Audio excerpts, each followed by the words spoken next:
for Friday the 16th of February. I'm Stephen Ridgway. The Ransom House gang automates VMware ESXi attacks with a new Mr. Agent tool. So this is kind of an FYI. If you're running VMware ESXi environments, this particular piece of malware is targeting the hypervisors. This group is not as active as some of the larger groups like Lockbit, Alphav, or Clop or whatever, but it is still a very noticeable threat to any organizations that are running VMware ESXi. Apparently the reason it's being targeted, which kind of makes sense, is that often organizations run critical applications on VMware. Reason being, of course, that if it's critical, you might actually want to have it yourself rather than put it in the cloud. And also the advantage of running it on a virtualization hypervisor over running it on bare metal is the ease in which systems can be made resilient and recovered in case of disasters. So, I have over the years seen organizations that have gone as far as saying, okay, one major app, one server, one VMware. So, literally a VMware ESXi host running one guest. But the reason for that was, certainly at the time, it was the simplest way to ensure that if there were issues with that app, it could be brought up somewhere else very, very quickly indeed. So it kind of makes sense that the group is targeting ESXi. So have a look at the article if you are in that situation. You are running VMware. There are some indications as to how to identify this sort of stuff here. Again, not a great deal of further information about that yet, but one worth keeping an eye on. So in France, 33 million citizens have had their data leaked. Basically, there's been a massive security breach at two third-party healthcare payment services, and it's exposed information from nearly half of all the French citizens by way of by way of a data breach based on that compromise. The information that's been compromised includes the normal stuff: date of birth, marital status, social security number, information about insurance coverage of customers and their families.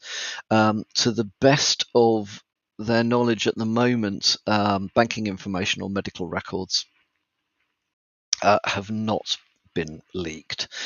It was the result of a sophisticated phishing attack, which compromised the two third-party payment portals late last month.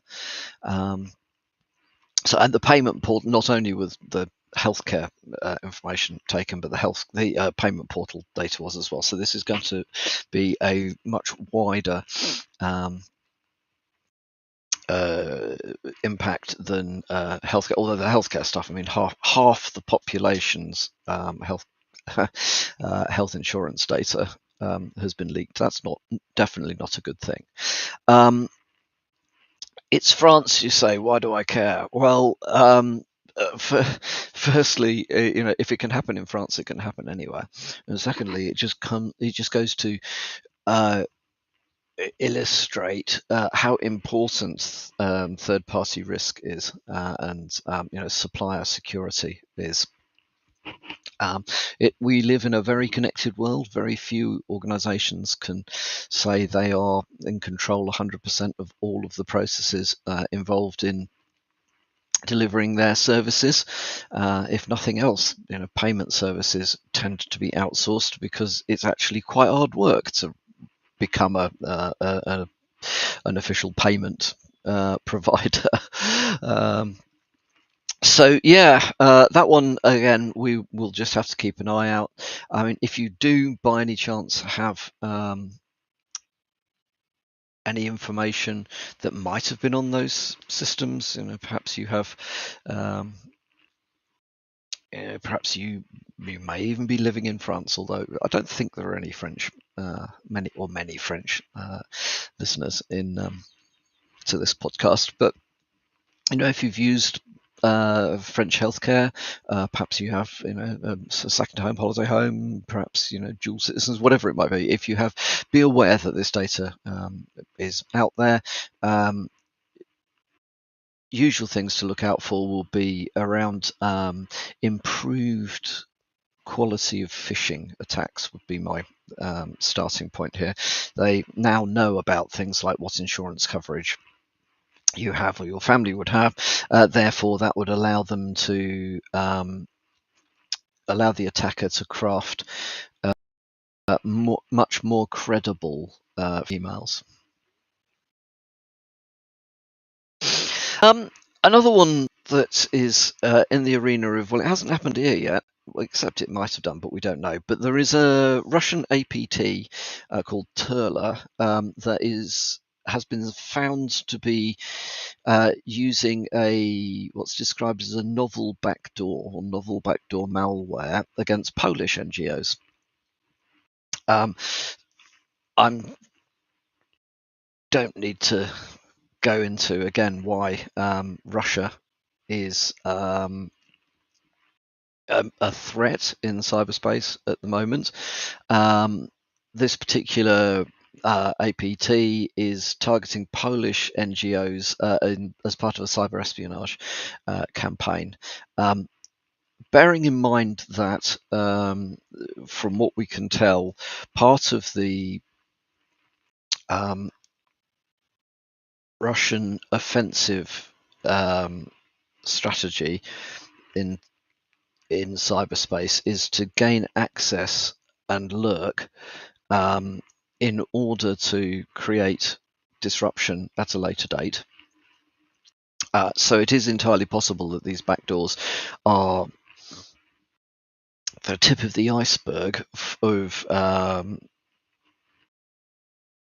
Russia looking to be able to disrupt, in this case, Poland, if they choose to in the future. Now, bearing in mind that there's a lot of talk at the moment around is Russia or is Russia not going to directly attack a NATO country? I think there are some deeply unhelpful comments from an ex-president in the US around, well, if the countries that in countries that he thinks aren't paying enough may not actually get any support from the US in case of an invasion.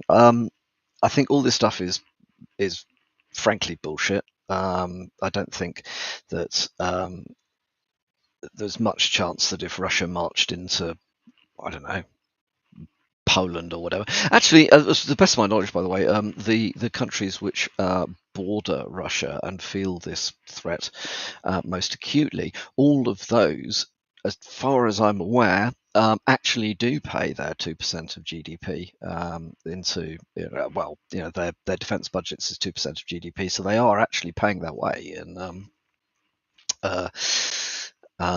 NATO. So unless the Russians decide to launch an amphibious attack on Belgium, for example, I don't think that this would become an issue. However, it is the fact that this stuff is being spoken about publicly, I'm sure, leaves some of the military strategists in the Kremlin rubbing their hands with glee. So yeah, be aware, because in the UK, we are probably the most proactive ally of the US in NATO. And despite the fact that it appears that this government has been hell-bent on destroying national defence capabilities, we are probably still going to be expected to step up if something does really kick off. So we've got to be aware of these sorts of things. Keep an eye on what Russian APTs are doing, who they're focusing on, and if that turns out to be you, then make sure that you understand as far as possible what the TTPs are, and that you've got some visibility of events, or hopefully some alerting around events which would indicate at least a potential for those TTPs being executed. So other news. Ivanti has been in the news a lot. They're having a pretty bad time at the moment, and it isn't getting any better. Ivanti Pulse Secure has apparently been using an 11-year-old version of Linux with outdated libraries. So there's been some reverse engineering of the firmware running on the Ivanti Pulse Secure appliances, and has demonstrated that it is using CentOS 6.4 as its base operating system. For clarity, that hasn't been supported since November 2020. Threat actors have been focusing on flaws in Ivanti software, and we can now see why. There's going to be a whole swathe of things that are potentially exploitable on devices with an operating system that out of date. I think no matter how well Ivanti has picked up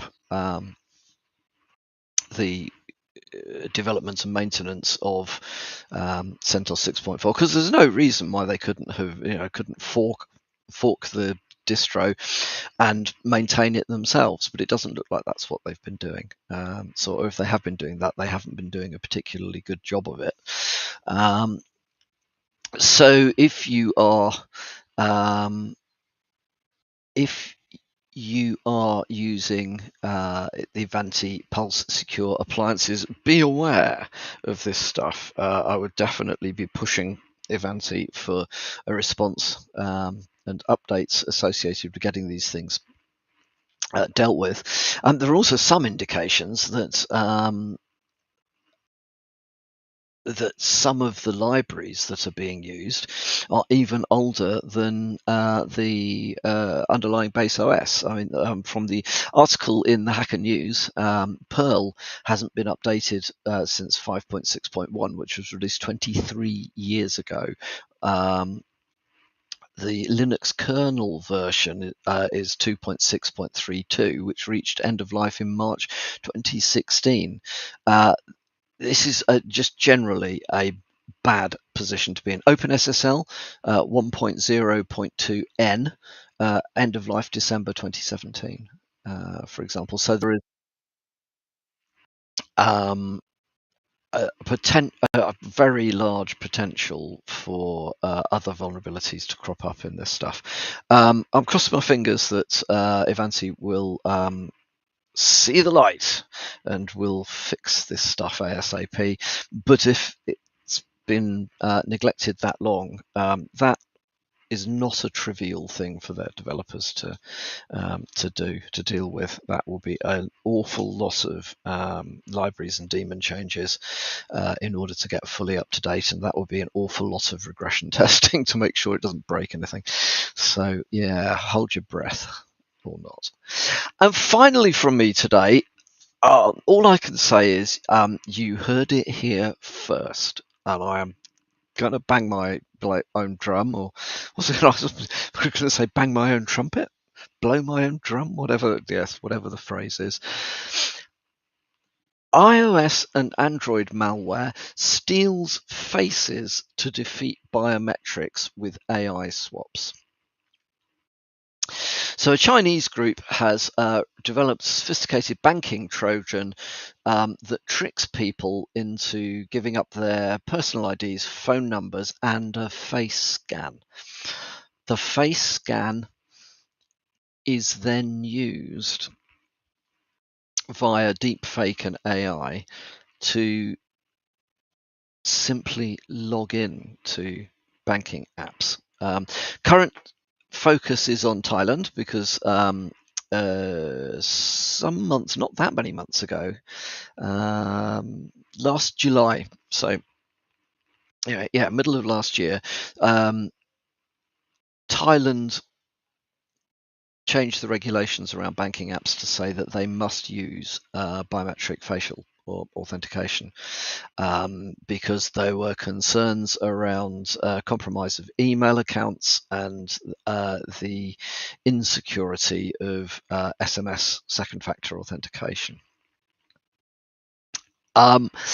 Well, looks like by November, this particular Chinese APT had developed a Trojan known as based on a previous Trojan known as Gold Digger. This one is Gold Pickaxe. It's been seen to be targeting Thailand's banking sector. Basically, like I've said before, biometrics is an absolutely terrible way of authenticating people because the information is in the end digitized, right? So yes, it's a camera looking at your face, but the camera is converting that into a series of zeros and ones. And those are the things which are being used to authenticate you, right? So if that information can be created in some other way or stolen, you can feed the, as it were, the right answer to an app without ever having to brute force or look for vulnerabilities in that app at all. So I really don't think that facial recognition, fingerprint readers, and we were talking earlier about what's going to happen when biometrics becomes DNA checks. You may laugh now, bet you it's coming, bet you somebody's working on it. Once this stuff has been compromised, what can you do? All right. You could say, well, okay, I'm sorry, there's been a data breach. You need to go and have some plastic surgery again this month. It's just ridiculous. So there are apps now that will fool biometric authentication systems, even good ones. And let's be honest, any countries in that part of the world are very much on top of cybersecurity, or are certainly very well aware of the threats of cybersecurity just because of the geopolitical stuff going on in that part of the world. So yeah, you heard it here first. Biometrics will be compromised, and biometrics has been compromised. Yes, if you've got a bank account in Thailand, it's time to change your face. Oh, hang on. Right. From me for the moment. I hope you have had a good week. I hope you have a great weekend, and I'll speak to you all again on Monday morning.